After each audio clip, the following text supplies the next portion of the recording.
ಮಗ ತನ್ನ ತನ್ನ ಅಂತ ಎಳಿತಾ ಇದೆಯಾ? ನಿದ್ದೆ ಬತ್ತಾಯ್ತೆ. ಯಾವ್ದಾದ್ರು ಒಂದು ಪದನ ಹಾಗೆ ತೆಗೆದು ಬಿಡೋ ತಾನೆ. ಅಯ್ಯೋ, ನಂಗೆ ಪದ ಕಟ್ಟಕ್ಕೆ ಬರೋಕಿಲ್ವಾ? ನಾನು ಹೇಳ್ಕೊಡ್ತೀನಿ.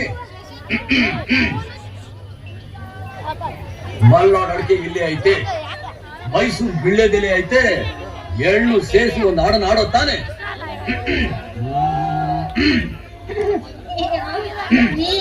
ನಂಗ್ ಮನೆಯಲ್ಲಿ ಇವತ್ತು ಕೆಲ್ಸ ಇದೆ, ನಾ ಬರ್ತೀನಿ. ಮಲ್ನಾಡ್ ಅಡಿಕೆ, ಮೈಸೂರು ಬಿಳ್ಳೆದೆಲೆ, ಬೆರೆತರೆ ಕೆಂಪು, ಪೋರ ನೀನು ಪೋರಿ ನಾನು ಉಡಿದರೆ ತಂಬು. ಅಷ್ಟೇ ಬಿಡು.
Say